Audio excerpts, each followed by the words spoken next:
Container terminal జాతికి అంకితం.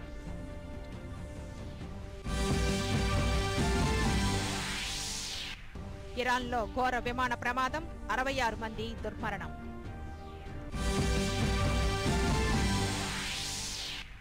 ఈ నెల 24 నుంచి విశాఖలో సిఐఐ భాగస్వామ్య సదస్సు ప్రారంభించనున్న ఉపరాష్ట్రపతి వెంకయ్యనాయుడు. రాష్ట్ర ఆర్థిక వ్యవస్థ బలోపేతానికి సదస్సు దోహదపడుతుందన్న మంత్రి యనమల.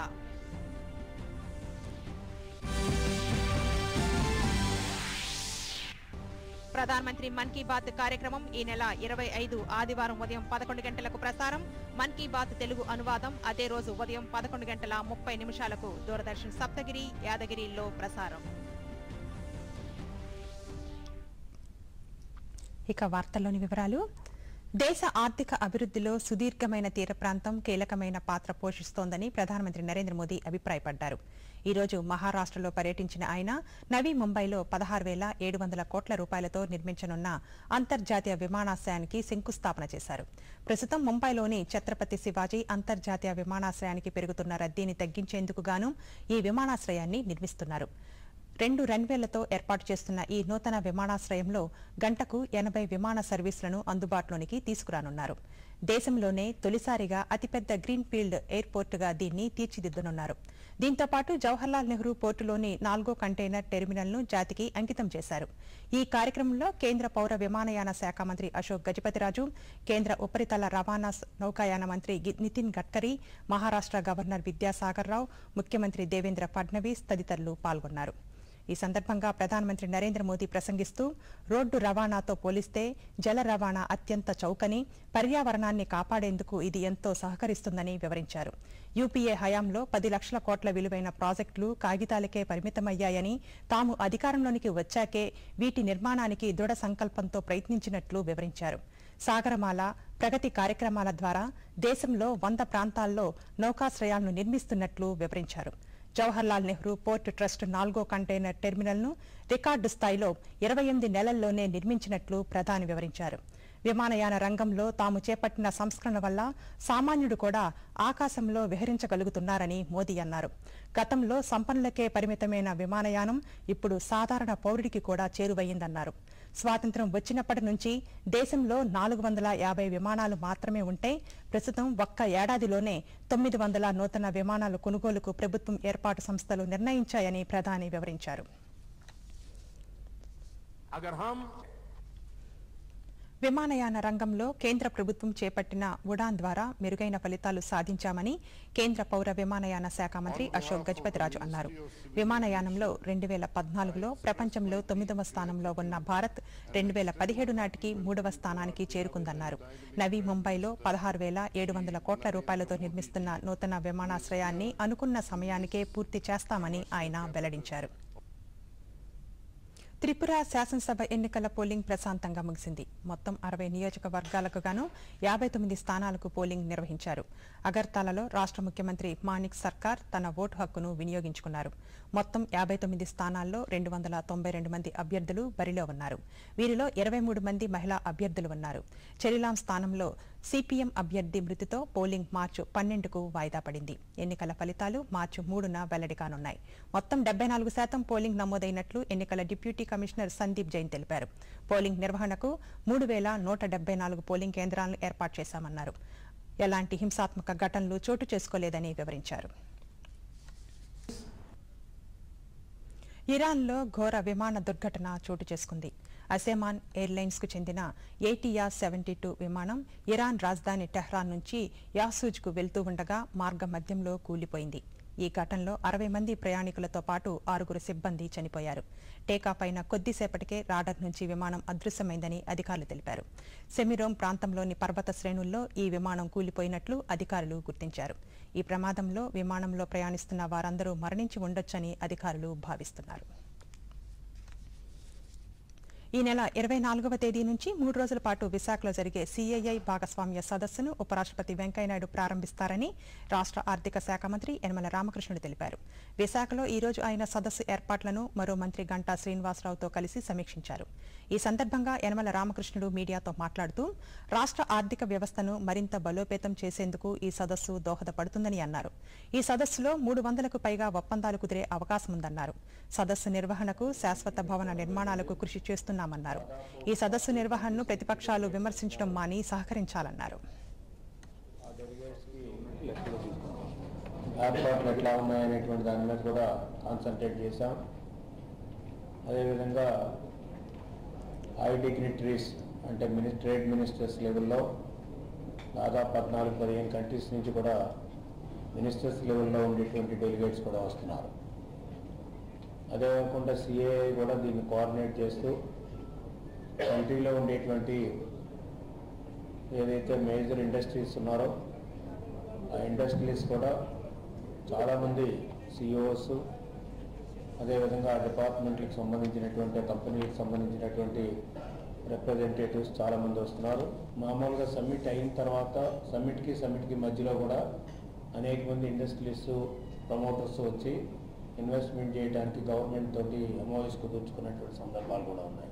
ఇప్పుడు దాకా కూడా ఏదైతే 16, 17 అలాగే అంత ముందు అయిన సమ్మిట్ 2 సమ్మిట్లు సంబంధించిన 3 రోజుల పాటు జరిగే ఈ సదస్సు ద్వారా రాష్ట్రానికి భారీ పెట్టుబడులు వచ్చే అవకాశం ఉందని రాష్ట్ర మానవ వనరుల అభివృద్ధి శాఖ మంత్రి గంటా శ్రీనివాసరావు తెలిపారు. ఈ సదస్సులో 11,10,000 కోట్ల రూపాయలకు పైగా పెట్టుబడులకు సంబంధించి ఒప్పందాలు కుదిరే అవకాశం ఉందని అన్నారు. 39 దేశాలతో పాటు దేశంలోని 13 రాష్ట్రాల నుంచి ప్రతినిధులు ఈ సదస్సుకు హాజరవుతున్నారని చెప్పారు. ఇప్పటివరకు రాష్ట్రానికి కుదిరిన ఒప్పందాల పురోగతిని ఎప్పటికప్పుడు ఆన్లైన్లో పొందుపరుస్తున్నామని మంత్రి స్పష్టం చేశారు. సదస్సు నిర్వహణతో రాష్ట్రానికి ఎలాంటి ప్రయోజనం లేదంటున్న ప్రతిపక్షం తన ధోరణి మార్చుకోవాలని మంత్రి హితవు పలికారు. G1, G2, G3, G4 ఒక కేటగిరీ, అలాగే R1, R2, R3, R4 అని ఇంకో కేటగిరీ, మొత్తం 4 కేటగిరీస్ కింద ఏ ఎంఓయు ఏ స్టేజ్ లో ఉంది, ఏ కేటగిరీ కింద వస్తుంది, మొత్తం చాలా. పోలవరం ప్రాజెక్టు విషయంలో చట్టంలోని నిబంధనలను దొంగలోనికి తొక్కారంటూ కేంద్ర మాజీ మంత్రి కాంగ్రెస్ సీనియర్ నేత జైరాం రమేష్ చేసిన వ్యాఖ్యలను రాష్ట్ర ఆర్థిక మంత్రి యనమల రామకృష్ణుడు తీవ్రంగా ఖండించారు. రాష్ట్ర విభజనలో జైరాం రమేష్ ఆడిన డ్రామాలను ప్రజలు మర్చిపోలేనన్ని తప్పులు చేసి ఇప్పుడు చట్టాన్ని మార్చాలంటూ నాటకం కాదా అని ఆయన యనమల ఒక ప్రకటనలో ప్రశ్నించారు.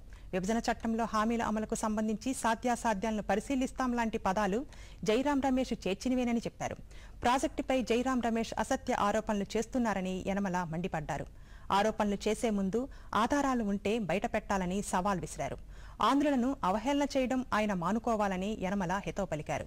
టీడీపీని విమర్శించే హక్కు ఆయనకు లేదని ఆగ్రహం వ్యక్తం చేశారు. డ్రామాలాడినందువల్లే తెలుగు రాష్ట్రాల్లో కాంగ్రెస్కు బుద్ధి చెప్పారని గుర్తు చేశారు. 2 సార్లు రాజ్యసభకు పంపిన రాష్ట్రానికి జైరాం రమేష్ తీరని అన్యాయం చేశారని మంత్రి విమర్శించారు.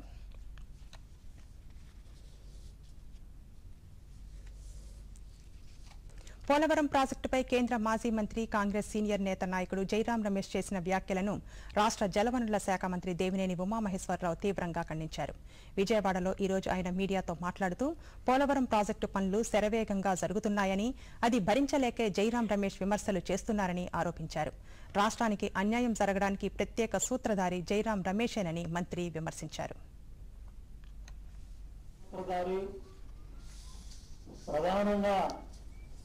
కుట్రలకి కుతంత్రాలకు పాల్పడ్డ వ్యక్తి జైరాం రమేష్.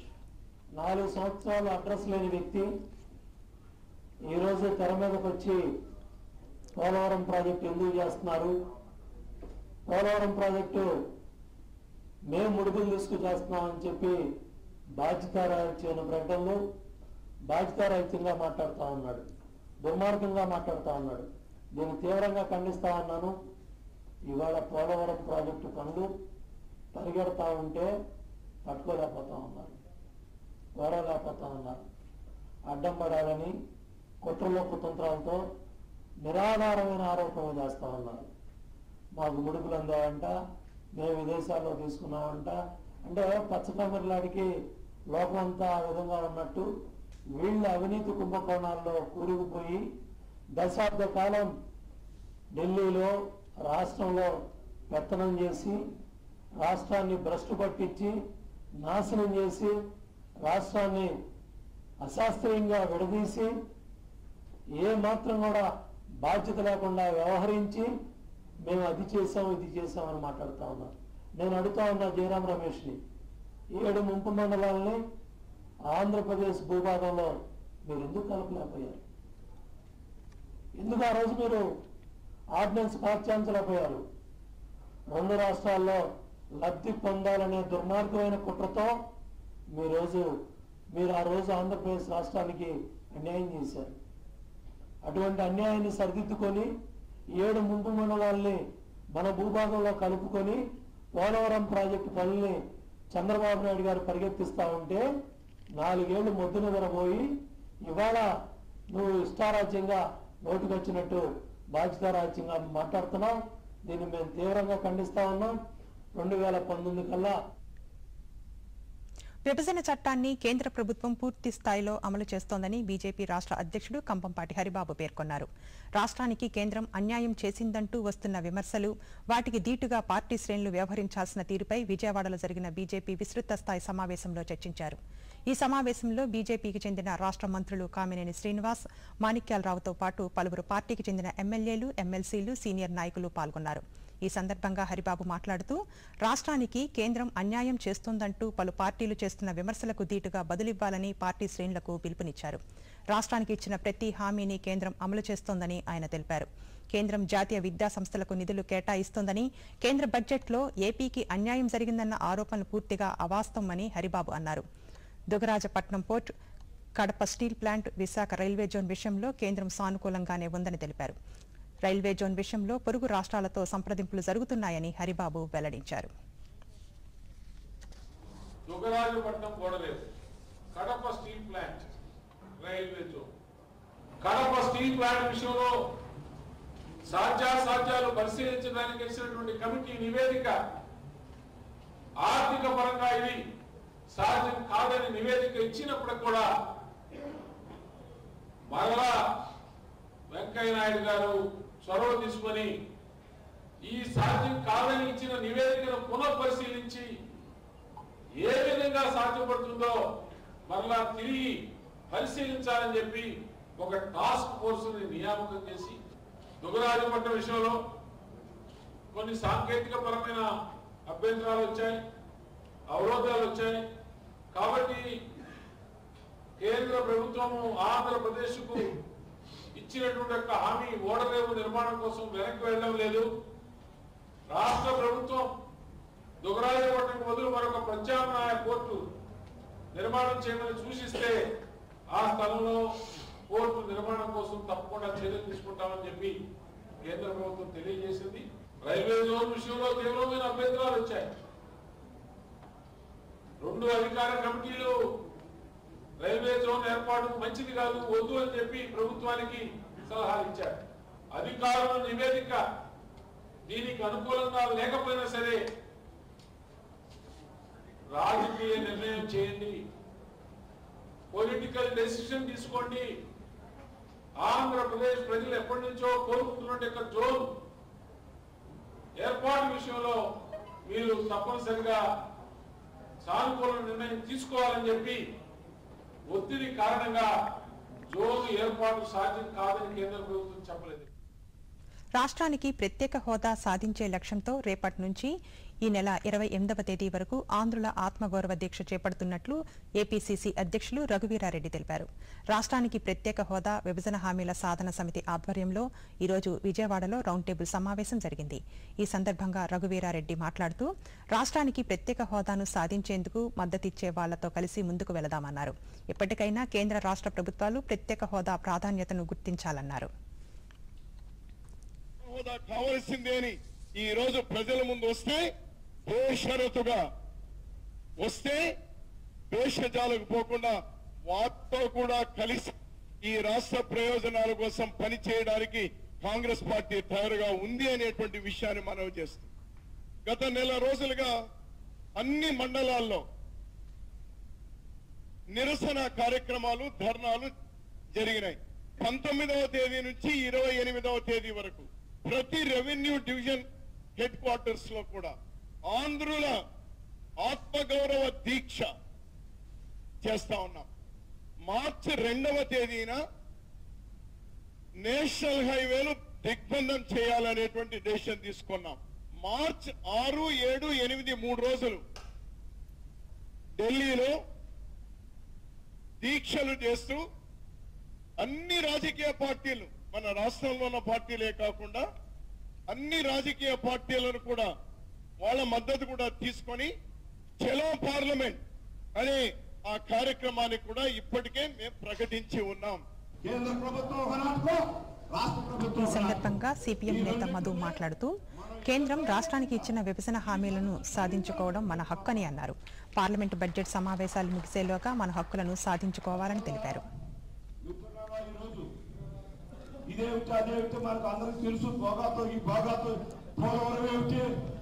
రాయలసీమకి వెనుకబడ్డ రాయలసీమకి ఉత్తరాంధ్రకి ఉత్తరాంధ్ర పెద్ద పోరాడుతున్నాడు, ఇంకా చాలా మంది పోరాడుతున్నాడు.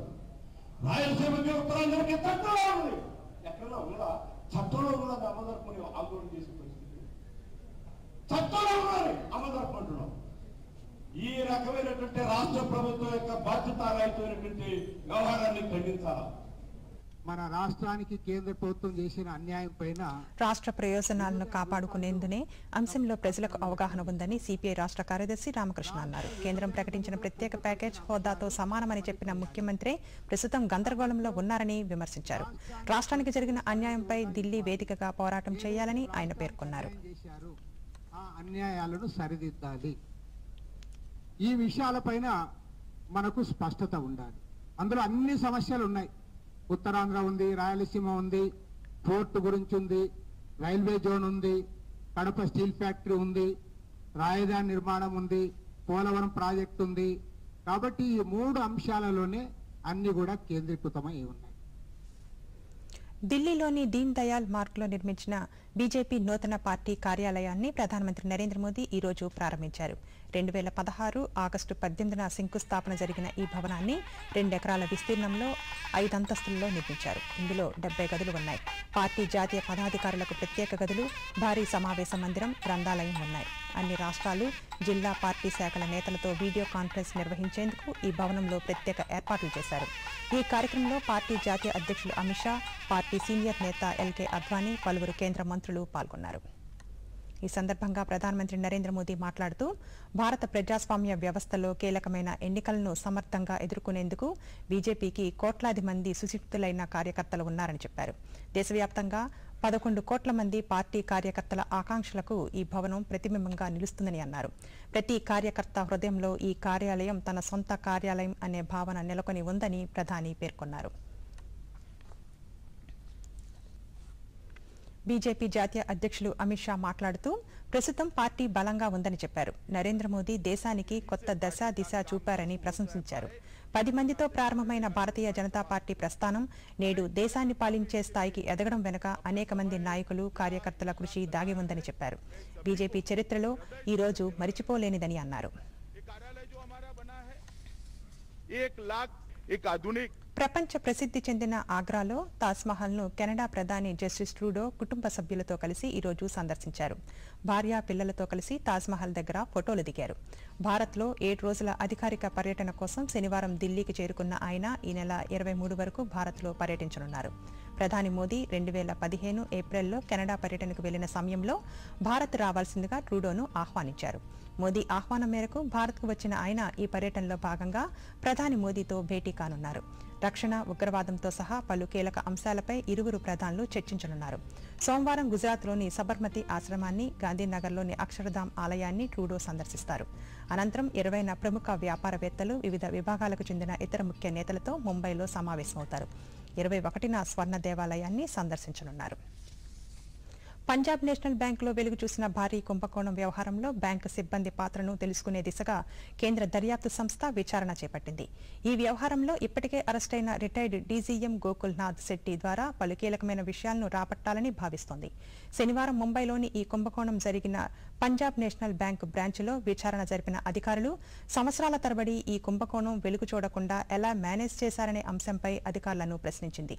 కోర్ బ్యాంకింగ్ సిస్టంలో నీరవ్ మోదీకి చెందిన వివరాలను నమోదు చేయకపోవడం వల్లే ఈ భారీ కుంభకోణం జరిగిందని ఆరోపణలు వెల్లువెత్తుతున్న సమయంలో సీబీఐ అధికారులు ఈ దిశగా విచారణ ప్రారంభించారు. శనివారం ఎన్ఫోర్స్మెంట్ డైరెక్టరేట్ దేశవ్యాప్తంగా నీరవ్ మోదీకి చెందిన కార్యాలయాల్లో సోదాలు జరిపి 25 కోట్ల విలువైన ఆభరణాలను స్వాధీనం చేసుకుంది. దీంతో ఈ కేసులో ఇప్పటివరకు 5,674 కోట్ల రూపాయల ఆస్తులు సీజ్ చేశామని ఈడీ ప్రకటించింది. సైనిక సంక్షేమ శాఖలో మాజీ ఉద్యోగులు పెన్షన్దారుల సమస్యలను పరిష్కరించేందుకు గాను విజయవాడలో తొలిసారిగా మాజీ సైనిక ఉద్యోగుల ర్యాలీ నిర్వహించారు. స్థానిక ఇందిరాగాంధీ మున్సిపల్ స్టేడియంలో జరిగిన ఈ ర్యాలీలో రాష్ట్ర సైనిక సంక్షేమ శాఖ డైరెక్టర్ ఎంవీఎస్ కుమార్ పాల్గొన్నారు. గుంటూరు, కృష్ణా జిల్లాలకు చెందిన పలువురు మాజీ సైనిక ఉద్యోగులు, పెన్షన్దారులు తమ సమస్యల పరిష్కారం కోరుతూ అర్జీలను అందజేశారు.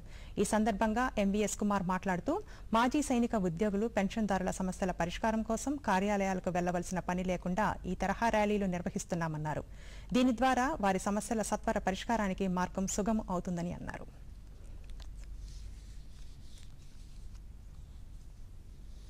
ఈఎస్ఎం ర్యాలీస్ అనేది ట్రెడిషనల్గా ఎక్స్ సర్వీస్ మెన్ని నార్మల్గా డే టు డే ఆఫీసుల ద్వారా కలవటమే కాకుండా సీనియర్ ఆఫీసర్స్ వచ్చినప్పుడు ఈ ఏరియాస్కి వాళ్ళందరితో కలిసి వాళ్ళతో పాటు వేరియస్ రికార్డ్స్ ఆఫీసెస్, మామూలుగా ఏంటంటే రికార్డ్స్ ఆఫీసెస్ మనకి ఏది కావాలన్నా ఆ ఆఫీసులకు రాయాలి. ఈ ర్యాలీలో ఒక చిన్నారులను జంక్ ఫుడ్ కు దూరంగా ఉంచి పౌష్టికాహారాన్ని అందించాలని రాష్ట్ర మానవ వనరుల అభివృద్ధి శాఖ మంత్రి గంటా శ్రీనివాసరావు సూచించారు. విశాఖ సముద్ర తీరంలో ఈ రోజు నిర్వహించిన ఊబకాయ వ్యతిరేక వాక్లో మంత్రి పాల్గొన్నారు. ఈ సందర్భంగా మంత్రి మాట్లాడుతూ చిన్ననాటి నుంచి వచ్చే ఊబకాయ సమస్యను నివారించడం పట్ల తల్లిదండ్రులు బాధ్యతాయుతంగా వ్యవహరించాలన్నారు.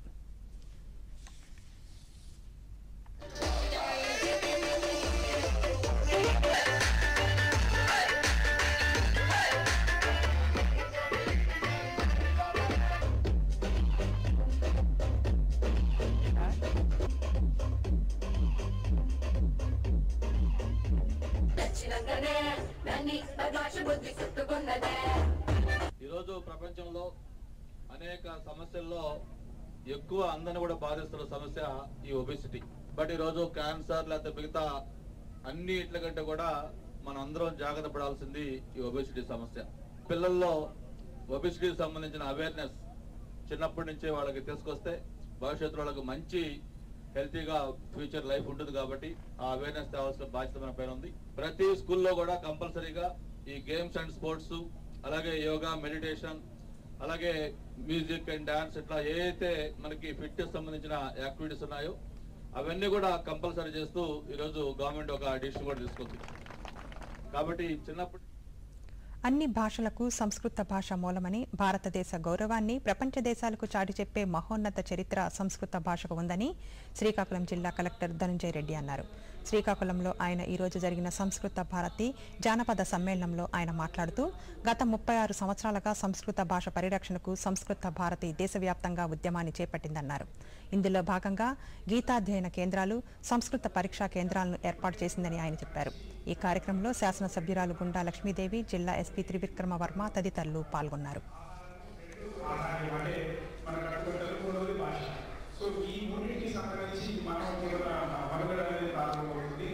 ఎప్పుడైతే ఆదిమ మానవుల నుంచి మనము భాష నేర్చుకొని ఒకరికి తెలియపరిచే విధంగా మన భావాలు వ్యక్తపరిచేది భాష ఎప్పుడైతే మొదలైందో అప్పట్లోనే అన్ని రకాల భాషలు కూడా ప్రారంభమయ్యాయి. మరి మన భారతీయ సంస్కృతిలో అన్నిటికంటే కూడా పురాతనమైన భాష ఏదైనా ఉందంటే అది సంస్కృతం మాత్రమే.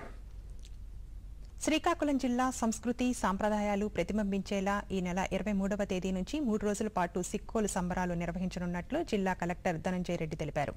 ఇందుకు సంబంధించిన గోడపత్రికను, ట్రీజర్ను ఈ రోజు ఆయన ఆవిష్కరించారు.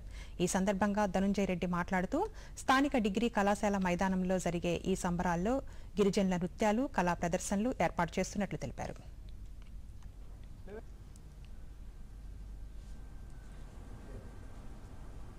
లోకల్ వాళ్ళు కేవలం ఇక్కడున్న వాళ్ళనే పెట్టామనుకోండి, మేము రోజు వాళ్ళని చూస్తున్నాం కదా, కొత్తదనం ఏంటి అనేది ప్రజల్లో కూడా ఉంటుంది. అల్టిమేట్గా public satisfaction is more important. అందుకని మనం లోకల్ కళాకారులకు గౌరవం ఇస్తూనే వాళ్ళకు మొదటి 2 గంటలు వాళ్ళకు ప్రాధాన్యం ఇస్తుంది. ఎందుకంటే ప్రజలు 5 గంటల నుంచి రావడం మొదలు పెడతారు. 5 గంటలకంతా జనరల్గా మేము చూసాం బీచ్ ఫెస్టివల్లో కూడా. ఎక్కువ మంది ఉంటారు.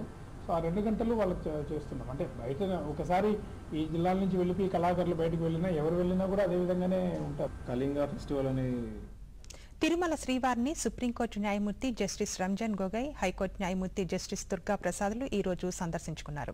వీఐపీ విరామ దర్శన సమయంలో కుటుంబ సమేతంగా వారు స్వామివారి సేవలో పాల్గొన్నారు.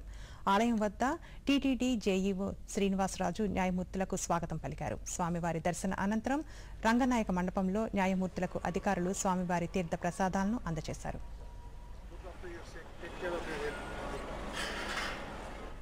ఈ వార్తలు ఇంతటితో సమాప్తం. నమస్కారం.